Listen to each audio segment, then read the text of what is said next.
Captain Kade Mercer reeled backward as the explosion ripped through the space station's primary corridor, a deafening blast that shook every strut and panel. His breath caught in his throat. He could taste smoke in the recycled air, stinging his eyes until they watered. The corridor's overhead lights flickered and dimmed, casting fleeting shadows across the walls. Kade struggled to keep his balance, bracing himself against the warped metal of a collapsed beam. A second explosion boomed in the distance, rattling the entire station like a wounded beast. A swirl of alarms and shouting voices penetrated the dull roar inside his head. The klaxons wailed in a tormenting symphony, accompanied by bursts of red emergency lights that flickered erratically, threatening to plunge the station into darkness. Kade, a man with broad shoulders and calm, steel-gray eyes, had endured danger more often than he cared to recall. His role as a courier-turned-captain had thrown him into countless hazards, from piratical ambushes to sabotage on far-flung outposts. But nothing, not even his most harrowing experiences, had prepared him for the scale of chaos that now engulfed the station known as Outpost Vega 17. Struggling to gain his bearings, Kade saw other crew members strewn across the corridor. Some lay groaning in pain, while others scrambled to help the injured or extinguish small fires ignited by ruptured conduit lines. Overhead, the ventilation system spewed smoke, the once pristine metal frames twisted by the force of the blasts. Sparks rained from short-circuited control panels, forcing Kade to squint as he prowled forward, searching for survivors among the debris. He had only a single aim at that moment: to rescue any who might be trapped, if it was still possible. Adrenaline pulsed through his veins as he scanned the gloom. With his once spotless jacket now soiled by soot and streaks of blood, Kade moved methodically, pushing aside loose plating and rummaging through the wreckage. That was when he spotted the silhouette of a figure trapped behind a half-collapsed door, feeble light illuminating features that were distinctly alien. Her skin, pale with a faint silver sheen, glistened under the flickering emergency lights. She appeared disoriented, pinned by debris. Her large, luminous eyes flickered with a mixture of fear and pain. Long, silken hair, faintly blue and impossibly fine, hung across her face, partially shielding it from view. She gasped for breath, struggling to free herself, but managing only a pained moan. Kade's heart clenched. Something about her vulnerability in that instant, combined with the raw determination in her gaze, compelled him to act without hesitation. He dashed to her side, ignoring the warnings from the station's automated systems that more blasts might be imminent. Sparks danced across the hallway as he seized a metal rod from the rubble, using it as a lever to lift the twisted panel pinning her down. With effort, he pushed the debris aside, then reached out to help the alien woman stand. Pain seemed to rack her every movement, and a faint hiss of agony escaped her lips. She stared at him for an instant, her gaze turbulent with shock and gratitude. Then, as if aware that their surroundings posed immediate danger, she grabbed hold of his arm. "We must go," she whispered in halting, accented standard. Kade nodded, urging her to walk. But before they could get more than a few steps, another tremor jolted the station, sending them both staggering. Flames sprang to life in a ruptured power conduit further down the corridor, blocking their path with a surging wall of heat. Coughing, Kade looked left, then right, searching for an alternate escape route. Overhead, the ceiling panel cracked and sagged menacingly. "This way," the woman rasped, pointing to a hatch that led into a narrow maintenance tunnel. It was half hidden behind dangling wires and swirling smoke. Without pausing to consider the risk, they forced it open. Her breath came in ragged gasps, and Kade felt the urgent hammering of his heart echoing in his temples. The hatch squealed as it opened, revealing a cramped passage lit only by emergency floor lights. Together, they crawled into the tunnel, scraping elbows on the claustrophobic walls. The noise of roaring flames and shrieking metal receded behind them. The woman's breathing was uneven. She clutched her side as though she had suffered a serious wound. Kade realized with grim urgency that she might not last much longer without proper medical attention. He wanted to reassure her, but the words wouldn't come. All that mattered was getting both of them out alive. They navigated the tunnel for what felt like an eternity. Now and then, Kade felt the station shake, threatening to buckle, but he steadied his resolve. After a series of twists and turns, the passage emptied into a side corridor where the overhead lighting still functioned. Kade emerged cautiously, scanning for threats. The woman stumbled beside him, and he caught her before she fell to her knees. "Thank you," she murmured in her low, accented voice, her eyes reflecting both weariness and an unspoken question. Kade offered a reassuring nod. "We're not safe yet," he said as gently as the circumstances allowed. "My name is Kade Mercer. I'm the captain of a small transport vessel, the Mistral. Let's get you somewhere secure."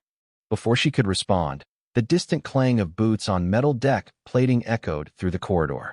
Shouts in an unfamiliar dialect bounced off the scorched walls. Kade stiffened. He sensed armed mercenaries, perhaps station security, or worse, a private outfit, were converging on their position. The expression on the alien woman's face darkened. Her fingers tightened around Kade's arm. They hurried down the corridor, their footsteps muffled by the din of station-wide destruction. Sporadic gunfire and more explosions from remote sections of the outpost made the floor tremble beneath them. Kade's mind raced, trying to recall a route to the docking bays from his earlier reconnaissance. With the woman's injuries, they might not be able to outrun well-armed mercenaries, but perhaps stealth would suffice. At an intersection of 4 branching corridors, they nearly collided with a patrol. 5 heavily armed men stepped from the smoke, scanning the area with flashlights mounted on their rifles. Their uniforms bore the insignia of the Syndicate, a notorious paramilitary and corporate conglomerate known for dealing ruthlessly in acquisitions. The lead mercenary barked an order, his voice echoing. "Search for the target. The alien is priority, no one else matters." Kade felt the woman stiffen in shock and dread. He pulled her into the shadow of a broken maintenance console, where they crouched, hearts pounding. But just as they thought they might evade notice, one of the mercenaries swung his weapon around, the bright beam falling upon their hiding spot. "Captain Mercer," a voice hissed. "We know you're there, and you're harboring the alien. Surrender her, or we'll shoot on sight." Kade stood slowly, raising his hands in a show of compliance, anything to prevent immediate bloodshed. The alien woman trembled beside him, her injuries clearly paining her. Before Kade could negotiate, the mercenaries advanced with lethal intent. An ominous hush hung in the scorched air. Then, in a sudden explosion of motion, the alien woman flung out her hand, and a shimmering distortion rippled across the corridor. A wave of unseen force knocked the mercenaries backward, sending them tumbling onto the floor as if struck by a gale. Her abilities, it seemed, were not limited to intellectual scholarship. She stumbled from the effort of that psychic outburst, and Kade instinctively caught her. The mercenaries, dazed but not incapacitated, rallied with curses and re-aimed their weapons. With no time to think, Kade grabbed the woman's hand, and they sprinted in the opposite direction, weaving through broken crates and scorched debris. More gunfire erupted behind them. Bullets whizzed by, ricocheting off walls, raising sparks. One shot grazed Kade's shoulder, making him hiss through clenched teeth, but he pressed on, ignoring the hot flash of pain. They dashed around a corner, entering a deserted wing of the station. Smoke clung to the ceiling in heavy layers, and the lights flickered ominously. At last, they found a half-collapsed door leading to a cramped storage bay. Inside, it was dim, with only a few flickering bulbs illuminating shelves of supplies and battered crates. Dust and debris coated every surface. Kade led the woman behind a towering stack of containers, gesturing for silence. They huddled there, breath ragged, ears keen to any approaching threat. Minutes passed, though it felt far longer. Kade tried to calm his racing heart. Carefully, he tore a strip from his undershirt to bind the woman's wounded side. She winced, but gave him a grateful nod.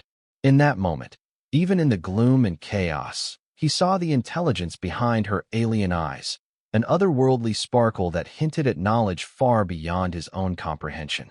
"Thank you, Captain," she whispered, her voice breathy with relief and lingering fear. "I am Lyra of the Elisaria. I have no right to ask your help, but I must. My life, it's in grave danger." Kade offered a tight smile. "You saved us back there, so it's only fair. How badly are you injured?" She shook her head. "I'll manage. My abilities heal faster with rest, but we have no time for that. The Syndicate wants me, for reasons that go beyond a simple bounty." They are the ones responsible for the explosion, I suspect. Though the statement was staggering, Kade found it all too plausible. The Syndicate had a reputation for orchestrating chaos to cover up their shady dealings. Perhaps they had sabotaged the station as a smokescreen to abduct or eliminate Lyra. He frowned, wondering how she had become entangled with such dangerous adversaries. "Let's get you somewhere safe," he said. "Then you can explain everything." She opened her mouth to respond, but a sudden tremor rattled the station.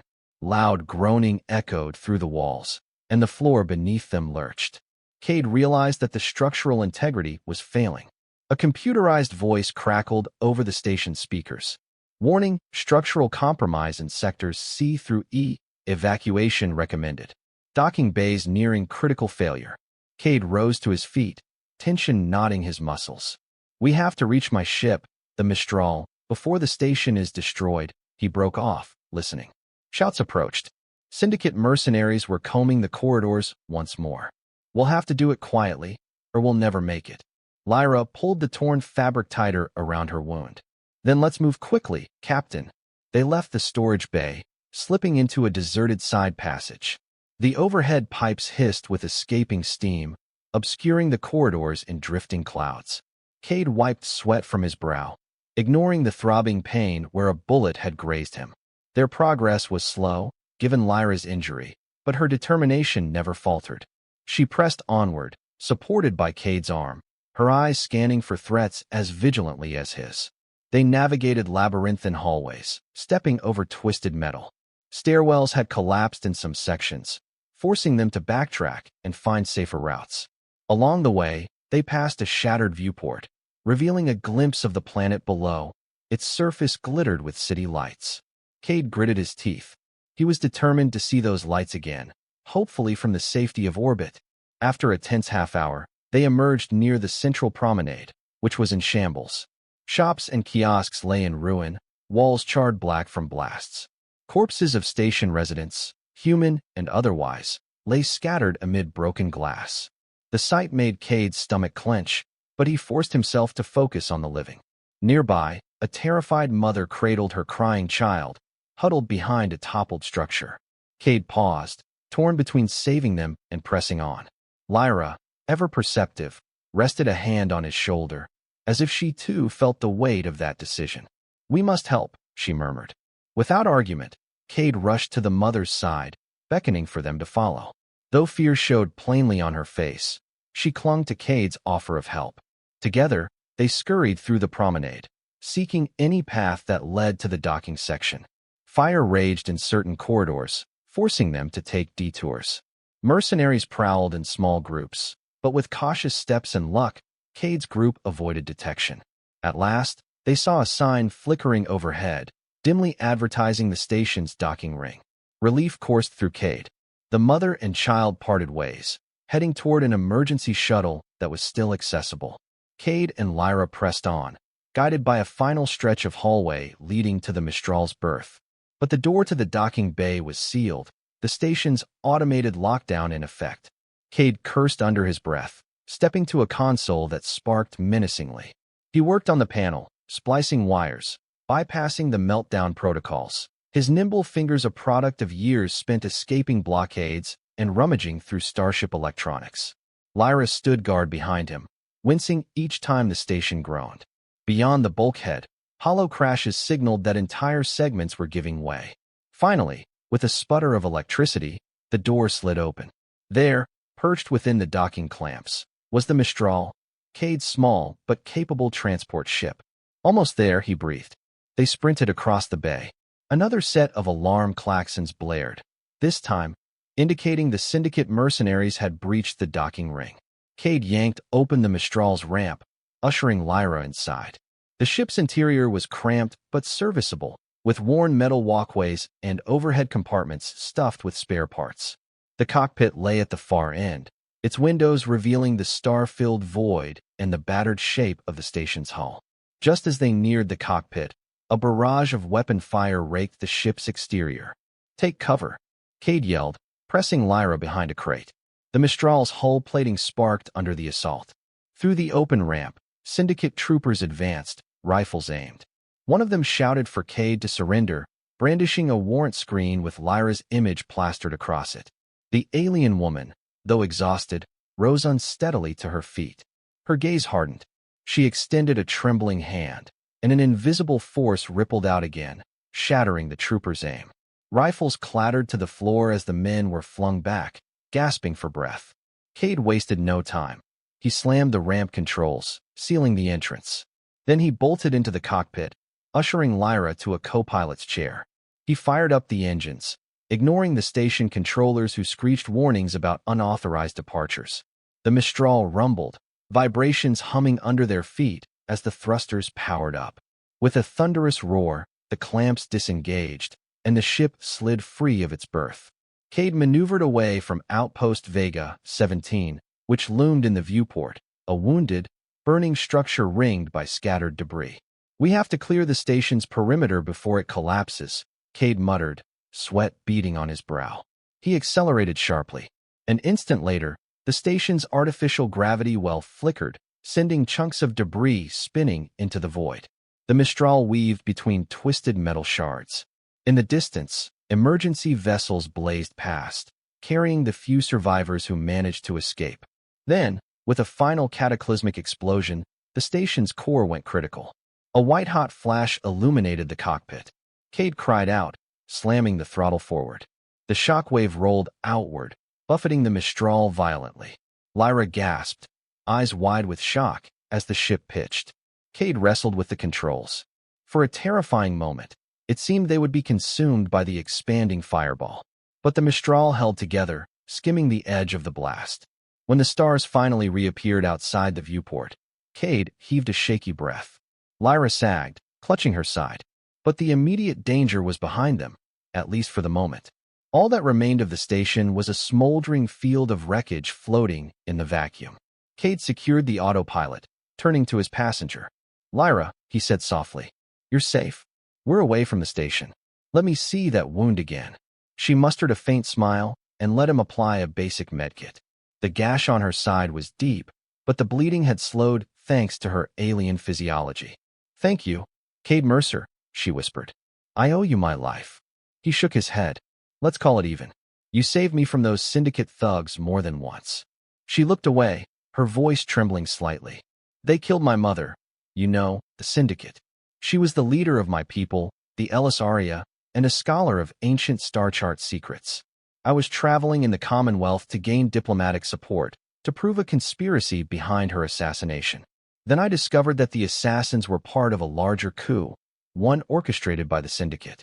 They planned to control the Elisaria's knowledge of cosmic gates, which could open direct routes to resource-rich regions of space. My mother tried to expose them, so they silenced her." Kade listened, anger burning in his eyes. "So that's why they sabotaged the station, to kill you and destroy your evidence. You're the last link to whatever secrets they want to hide." A weary nod confirmed his suspicions. If the Syndicate obtains the gate coordinates, it will trigger unimaginable conflict. Their power will become unstoppable. My people have retreated from widespread contact for generations, but we have knowledge that can either unify the galaxy or plunge it into darkness. Kade exhaled, checking the sensors. "Then our next move is clear. We need to lay low, gather proof, and broadcast it to the Galactic authorities. But the Syndicate's influence is everywhere. We'll need allies." Lyra's gaze hardened with determination. "I may know someone who can help, a trusted family ally on Gadhorn Prime, a planet within the Commonwealth's protection. We must hurry, or the Syndicate will strike again." With a resolute nod, Kade angled the Mistral's prow toward the distant star lanes. He set a course for Gadhorn Prime, crossing his fingers that his battered ship had enough stamina for the journey. Over the next hours, he worked to repair the damage from the station's explosions and the Syndicate's gunfire. Meanwhile, Lyra patched her wound as best she could. Though every subtle shift caused her pain, she insisted on assisting Kade, rummaging through compartments for spare parts. Despite everything, a warmth of camaraderie grew between them. Two souls thrust together by fate, forging a bond of survival and necessity. Now and then, they would exchange glances that hinted at something deeper than mere gratitude. But the harsh reality of their situation offered little time to explore that spark. Days passed in tense quiet as the Mistral traversed remote hyperlanes, evading Syndicate patrols. Lyra confided in Kade about her mother, a revered scholar called Empress Auralia, who had been on the brink of signing a treaty with the Commonwealth. The Elisaria, a once isolated species, possessed an extraordinary talent for bending gravitational fields, gleaned from centuries of studying cosmic anomalies. This unique trait allowed them to shape forces beyond normal means, like the push she'd demonstrated against the Syndicate soldiers. However, that same gift, combined with their advanced charting knowledge, made them prime targets for those hungry for power. Lyra suspected the Syndicate orchestrated her mother's assassination, then staged a coup to grab Elisaria's secrets. She, as the Empress's sole heir, was a threat. Her murder would ensure no one else could challenge the conspirators. Kade felt fury simmering in his chest as he listened. He hated bullies and conspirators, the sorts who twisted entire civilizations to their will. "I won't let them get away with it," he vowed quietly, adjusting the Mistral's flight path through an asteroid belt to shake off possible trackers. Lyra's eyes shimmered. "I've lost so much. My world, my mother. If we don't stop them, more innocents will die." When Gathorn Prime finally appeared through the cockpit's panoramic window, they breathed a collective sigh of relief. A lush, terrestrial planet orbited by 2 small moons, Gathorn Prime was a bustling hub for trade under the Commonwealth's banner. While not immune to underhanded dealings, it at least had a stable legal structure that might shelter them from the Syndicate's outright aggression. Kade requested docking clearance at an out-of-the-way port in the city of Scoria Falls, a seedy industrial zone overshadowed by smokestacks, chosen precisely for its anonymity. Once the Mistral landed, the duo parted ways with the docking crew quickly, avoiding any lengthy conversation that might draw attention. Lyra concealed her face beneath a hooded cloak, tucking her vibrant hair out of sight. Navigating Scoria Falls was a disorienting experience. Neon signs buzzed overhead. Throngs of beings from every corner of the galaxy bustled through narrow streets, and the stench of industrial runoff clashed with aromas of exotic street foods. They pressed on, following Lyra's memory of an address belonging to her mother's friend, a man named Eber Galestian, a retired scholar rumored to have ties to Commonwealth intelligence. The building, squat and dilapidated, blended seamlessly into the poverty-stricken surroundings. They passed beggars, pickpockets, and the occasional street tough, giving them suspicious glares.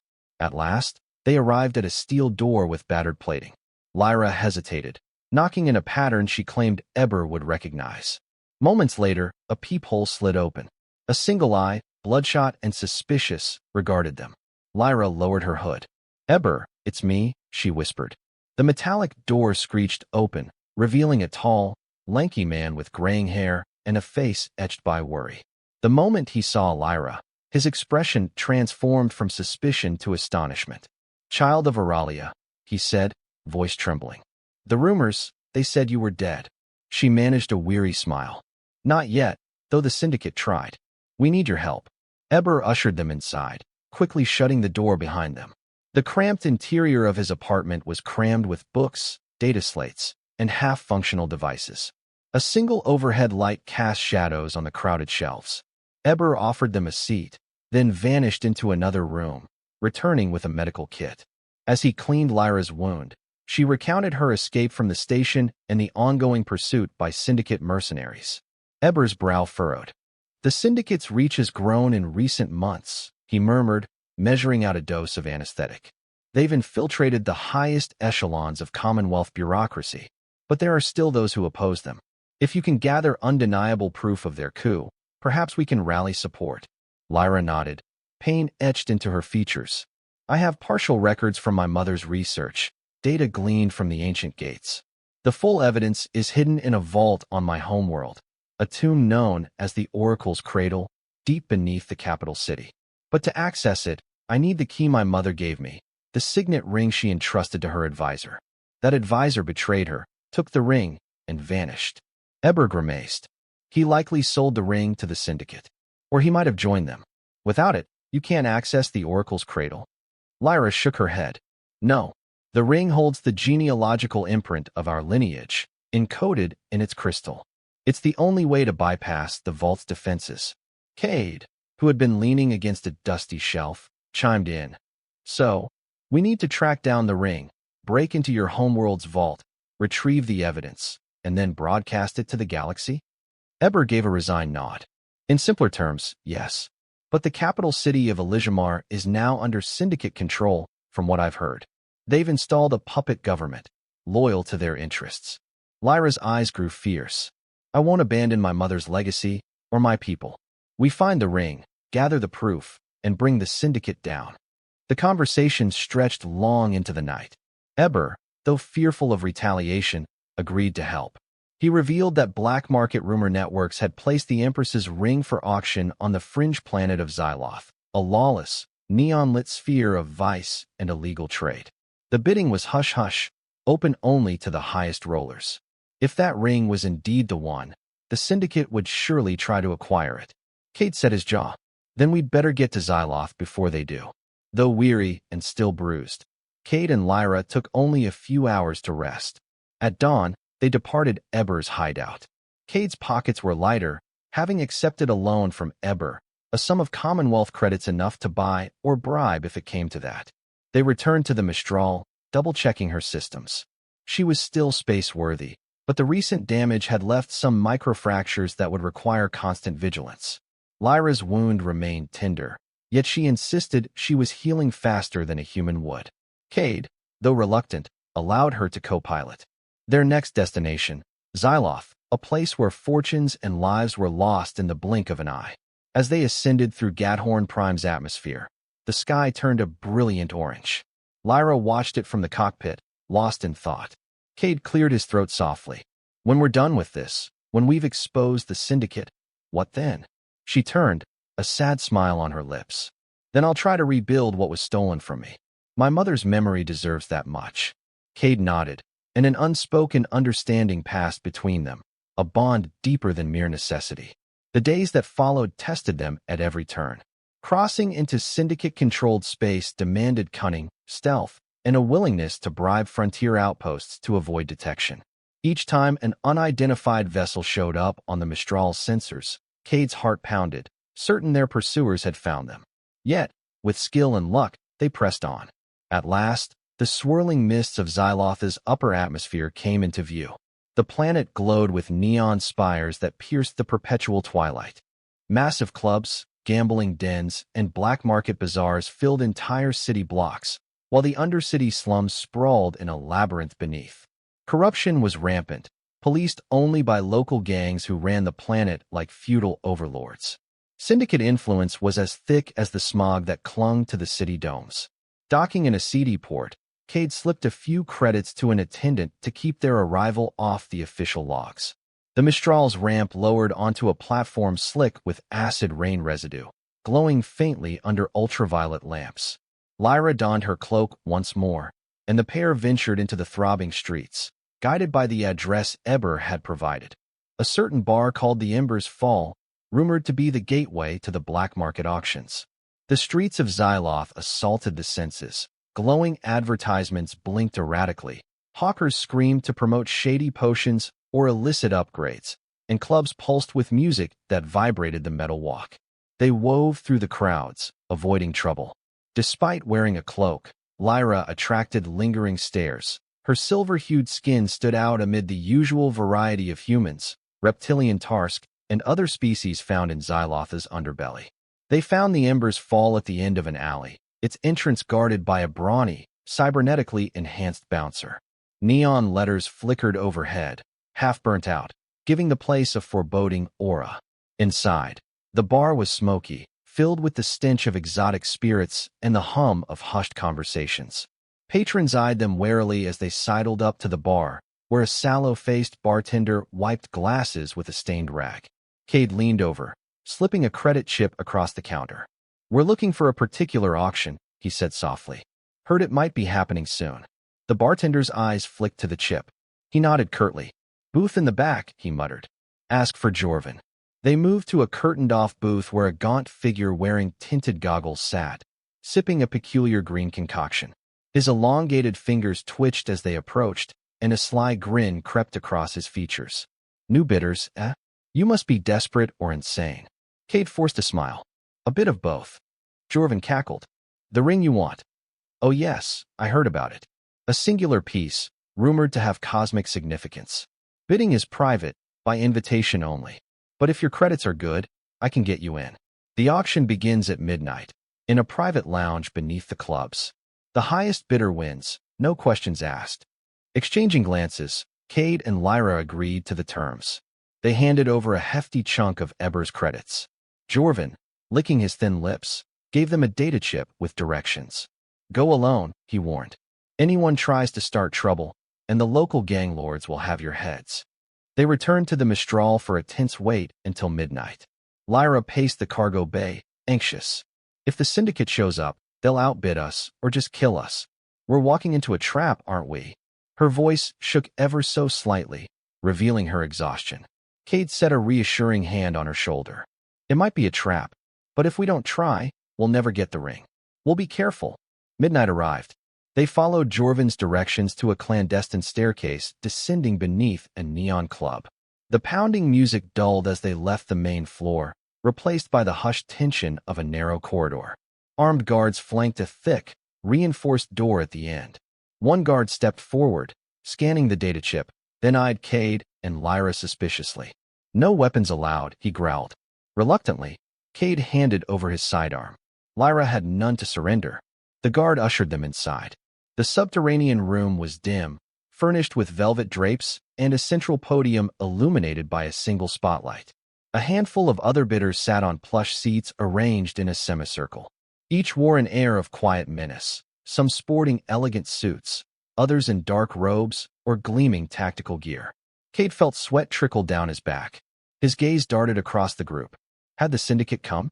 It was impossible to tell which among these wealthy criminals might be on their payroll. Lyra kept her hood raised, hoping to avoid recognition. Moments later, an auctioneer in a crisp black outfit strode onto the podium, clearing his throat. Welcome, esteemed guests. Tonight's items are exceedingly rare, each with its own legend. Discretion is paramount, so we expect no disruptions. Shall we begin? Several smaller items were presented first. Ancient relics, rumored magical artifacts, alien sculptures. Bidding soared to astronomical sums. Kade watched in disbelief. These clandestine collectors possessed fortunes beyond measure. Finally, the auctioneer revealed a small wooden box adorned with alien script. Inside lay a simple silver ring fitted with a glowing crystal. Lyra's hands twitched. This was it, her mother's ring. The Emperor's signet, intoned the auctioneer, weaving a fabricated tale about a lost civilization. Bidding starts at 1,000,000 Commonwealth credits. Kade's heart thudded. Eber's loan was considerable, but these bidders casually tossed out sums that dwarfed it. He raised his paddle, forcing the price up whenever another bidder jumped in. The ring soared to 2,000,000, then 3. With each raise of the paddle, Kade's gut churned. Lyra's face remained hidden, but he sensed her tension. Then, from the far corner, a voice that chilled Kade's blood. "For million," said a man wearing a Syndicate patch on his lapel. His cold eyes flicked around the room, daring any challenge. Kade raised the paddle. 4.5. 5 came the Syndicate man's immediate response. Murmurs spread among the other bidders, some dropping out in resignation. Kade hesitated. He had perhaps 6,000,000 total, if that. 5.5. An eerie silence. Then the Syndicate man sneered. 6,000,000. Kade and Lyra exchanged worried looks. That was their limit, 6,000,000. They couldn't go higher. Lyra clenched her teeth. Their entire plan hinged on winning this ring. With a trembling hand, Kade raised the paddle again. 6,500,000, he managed, gambling that the Syndicate man might balk at overspending. The man's expression darkened. He began to lift his own paddle, then paused, receiving a discreet calm alert in his earpiece. After a taut moment, he lowered his paddle with a frustrated scowl. The auctioneer's gavel descended. Sold, to the gentleman in the second row. Relief coursed through Kade and Lyra like a wave. The ring was theirs, though at a staggering cost. They moved to collect it from the auctioneer. But just as Kade clasped the ring box in his palm, a commotion erupted. Armed men burst in from the corridor, wearing Syndicate emblems. The guard who had taken Kade's weapon lay sprawled behind them, lifeless. Shouts rang out, and the other bidders scattered in panic. The Syndicate man who had bid against them stormed forward, flanked by a half-dozen mercenaries. "You think you can take that ring from us?" he spat. "Kill them. Retrieve the signet." Kade had only seconds to act. He shoved Lyra behind the podium, tucking the ring box into her hand. Another bidder, a reptilian Tarsk, tried to flee but was gunned down in a hail of fire. The auctioneer ducked for cover. Kade cursed, scanning the room for a weapon. Spotting a guard's fallen pistol, he dashed across the floor, bullets whizzing past, and slid behind an upturned table. He snatched the pistol, returning fire with pinpoint accuracy. One Syndicate mercenary cried out, falling to the ground. Lyra clutched the ring, heart pounding. She peeked around the podium, seeing more mercenaries flood into the room. Summoning her gravitational gift, she sent a powerful pulse rippling through the air. It knocked several attackers off their feet, giving Kade an opening to fire again. But more adversaries poured in. The situation was dire. Suddenly, a new figure burst onto the scene, a lithe woman in dark combat gear, wearing an official Commonwealth insignia. She and her squad unleashed laser bursts at the Syndicate. "Security forces," she shouted. "This auction is over." Caught in a crossfire, the Syndicate men scrambled for cover. The new arrivals pressed their advantage, systematically cutting them down. The original Syndicate bidder, cornered, snarled a threat. But a stun bolt from the Commonwealth woman took him out. Slowly, the chaos subsided. Smoke hung in the air, bodies littering the floor. The Commonwealth officer surveyed the carnage, then turned to Kade and Lyra, suspicion etched on her face. "You have something valuable," she said, pointing to Lyra's clenched fist. "Care to explain?" Lyra hesitated. Kade, still breathing heavily, offered a shaky smile. "Officer, we can explain everything, but we need to do so somewhere safe." She studied them both, noticing Lyra's silver skin and the ring clasped in her hand. A flicker of recognition passed over the officer's features. "I see. Perhaps we should talk privately." Within the hour, they were sequestered in a safe house run by Commonwealth intelligence. The officer, who introduced herself as Commander Raylan Shin, listened to Lyra's story. "We were tipped off that a dangerous artifact was being sold here," Raylan explained, "potentially tied to Syndicate operations. Little did I know we'd find the Empress's ring." Lyra sagged with exhaustion, cradling the ring.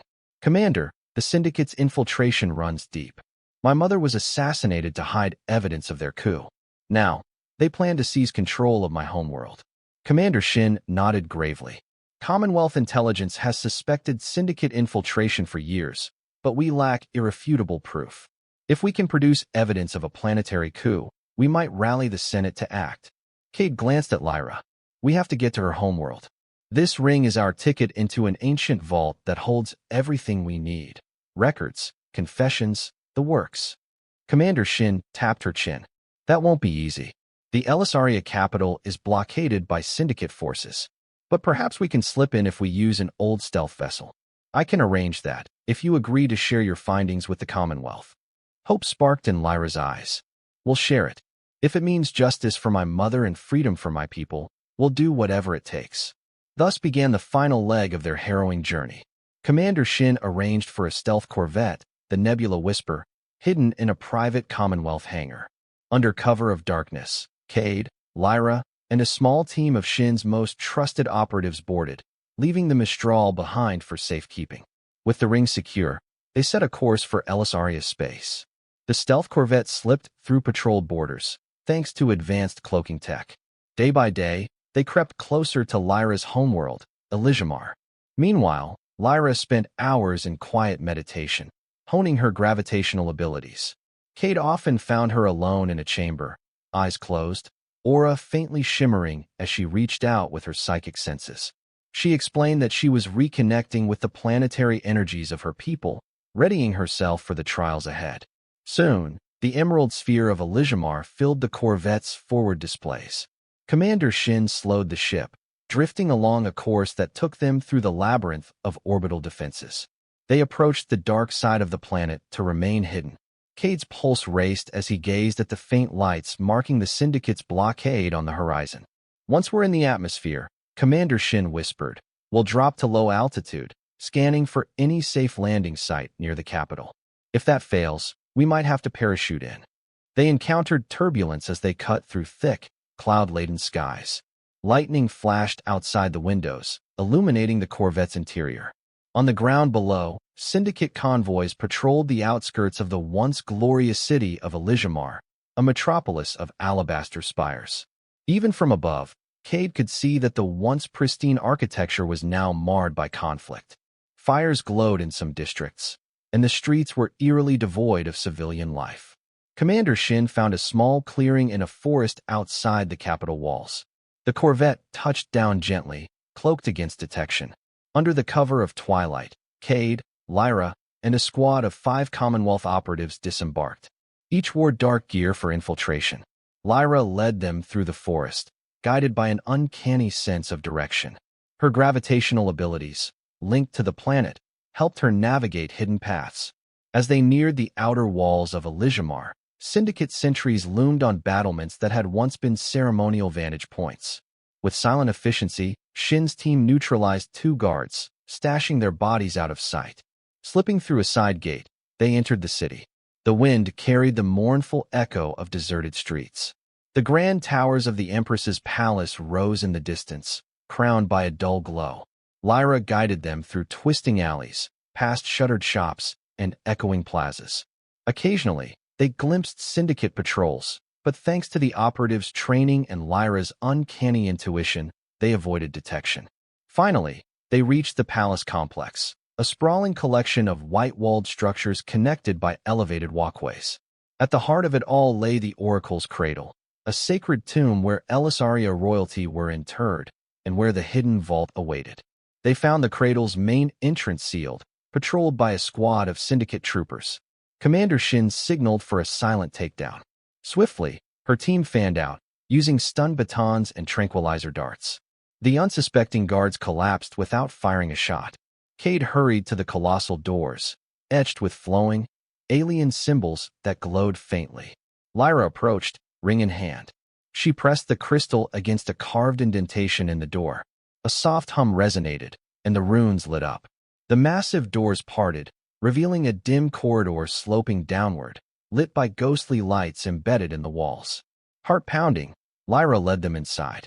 Echoes of dripping water and the distant hum of ancient machines accompanied them, as if the cradle itself were alive and breathing. At last, they came to an ornate chamber with a high-vaulted ceiling. Statues of past emperors and empresses lined the walls, each depicted in graceful, flowing robes.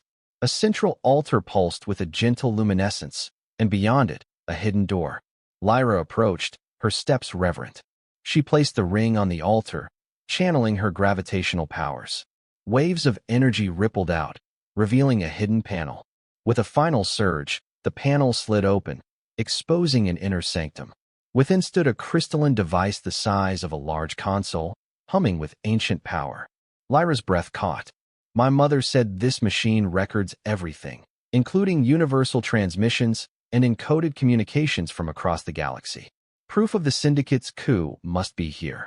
She reached out, palm trembling, and the device responded, brightening. Symbols and images flickered across its surface, replaying fragments of data. With quiet awe, Commander Shin and her operatives watched as the machine displayed encrypted messages between Syndicate leaders, detailing the assassination plot against Empress Auralia. Projected holograms revealed the blackmail of Elysaria officials who had been coerced to hand over the planet's security codes, enabling the Syndicate to seize control. Kade exhaled, relief mingled with anger. This is it, everything we need. Before they could extract the data, a sharp footstep echoed in the chamber. They spun around to see more Syndicate agents pouring in, led by a towering, imposing figure in ornate combat armor. His voice boomed with contempt. You meddling fools. Did you think we wouldn't anticipate this? The Syndicate is always one step ahead. He turned his baleful gaze to Lyra. You dare return to claim your mother's legacy? Pathetic. Kill them all, but bring the girl to me. Weapons were raised. Commander Shin's operatives formed a defensive line. Laser fire illuminated the tomb in strobing flashes. Lyra, heart pounding, steadied herself. She reached for the machine, initiating the data transfer to a portable crystal. Kade fired back at the agents, flinching as stone statues shattered from stray shots. Yet, the Syndicate's numbers seemed endless. The imposing leader strode forward confidently, deflecting blasts with a personal shield. Commander Shin launched a volley, but he dodged with startling agility. Syndicate reinforcements poured through the door, pinning the Commonwealth team down. Realizing time was short, Lyra clenched her fists. Her silver skin glowed. She recalled the teachings of her mother and the synergy between Elysaria and the planet's gravitic fields. Summoning the planet's ancient energy, she released a thunderous wave of gravitational force. The entire tomb rumbled, knocking Syndicate agents sprawling. The imposing leader's shield flickered, struggling to compensate. Seizing the moment, Kade lunged forward, tackling the leader. They grappled on the cold floor, exchanging blows. Commander Shin directed her operatives to secure the tomb's entrance, while Lyra completed the data download. Stones cracked overhead from the intensity of Lyra's gravitational wave. The tomb groaned ominously, as though it might collapse. Panting, Kade wrested the man's weapon away, tossing it aside. The leader sneered, flinging Kade off with surprising strength. But Commander Shin fired a stun bolt that caught him off guard. His eyes rolled back, and he collapsed. The remaining Syndicate troopers either lay unconscious or fled down the corridor, no match for the combined force of Shin's squad and Lyra's devastating abilities. With the immediate threat quelled, Lyra staggered, nearly collapsing from the strain. Kade rushed to her side, concern etched on his soot-streaked face. She clutched the portable crystal in her hand. "It's done," she whispered, showing him the swirling data within. "We have everything we need to expose them." Commander Shin radioed her corvette. "Mission accomplished. Prepare for exfil." Exiting the tomb, they navigated the battered city, fighting off pockets of Syndicate resistance. Citizens began to emerge from hiding as news spread that the rightful heir and Commonwealth forces were challenging the invaders. A flicker of hope ignited in the hearts of the oppressed. By the time they reached the corvette's landing site, dawn was breaking over Elysiumar's spires, bathing them in golden light.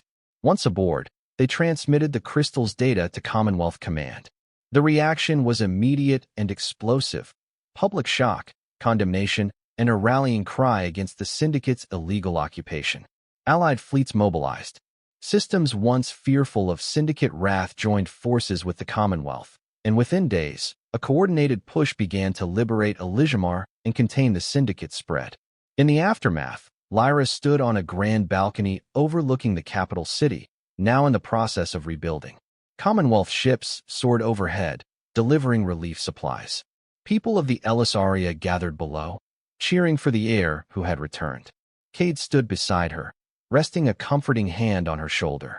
She looked at him, gratitude shining in her luminous eyes. "My mother, she would have been proud. Thanks to you, her truth has set our people free. The Syndicate will think twice before striking another world so brazenly." Kade offered a gentle smile. "You did the heavy lifting. I was just lucky enough to help you along the way." Lyra's gaze flickered with something more than gratitude. "I wouldn't call it luck," she murmured, leaning closer. In the golden sunlight, they shared a moment that transcended the chaos, forging a bond tempered by danger and sealed by hope. Commander Shin approached, saluting them both.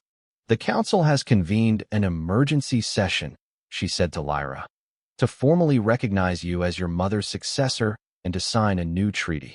They'd like you to address them." Lyra inhaled, steadying herself. "Then I must go. My people need leadership now more than ever." Kade hesitated. "So this is goodbye?" She shook her head softly. "Not goodbye, just the beginning of a new chapter, for all of us." Her fingers curled around his hand, pressing warmly. They descended from the balcony, greeted by applause and well wishes. Lyra, with Kade at her side, strode through the palace halls, determined to guide her people into a new era, free from the shadow of the Syndicate. For the first time in months, she felt the spark of happiness, proof that hope, once reignited, could outshine even the darkest conspiracies. Soon after, news spread across the galaxy. The Syndicate's infiltration had been exposed. Their leaders faced tribunals. Planets once under their thumb found renewed strength under the watchful alliance of the Commonwealth and the newly reconciled Elysaria government. A sense of calm settled over the starways, marred by scars yet shining with promise. When Kade prepared to depart Elysiumar aboard the Mistral, fully repaired with Commonwealth assistance, Lyra accompanied him to the landing pad. The air was crisp, scented with the blossoms that grew in the palace gardens. She placed her hand on the hull, turning to Kade with a wistful smile. "Will I see you again, Captain Mercer?" she asked, her voice hushed but hopeful. He chuckled softly, rubbing the back of his neck. "Count on it. I'm not the type to vanish after an adventure, especially one like this." Lyra's eyes glowed, reflecting the dawn light. She lowered her gaze, then leaned in, pressing a gentle kiss to his cheek. "Thank you for everything." He hesitated, heart beating faster. "You saved me too, Lyra. More ways than one." They lingered, silent understanding passing between them. Then Kade boarded the Mistral, its engines humming to life. As he guided the ship upward, he watched from the cockpit window as Lyra stood below, the rising sun haloing her in gold.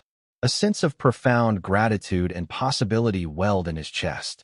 Though the galaxy remained vast and unpredictable, a brighter path now stretched out before them. The memory of their struggle against the Syndicate, the bond they forged in the fire of adversity, and the hope they kindled for worlds far and wide, those would guide them both. And as the Mistral soared into the sky, leaving Elysiumar behind, Captain Kade Mercer smiled at the knowledge that, for once, his journey ended in triumph, not regret. Far below, Lyra turned toward her people, poised to lead them into an era shaped by unity and peace rather than fear. And in the hush of that early morning, the future glimmered with promise, a reward beyond her wildest dreams and his, woven by fate's gentle hand into a happy ending that would stand the test of time.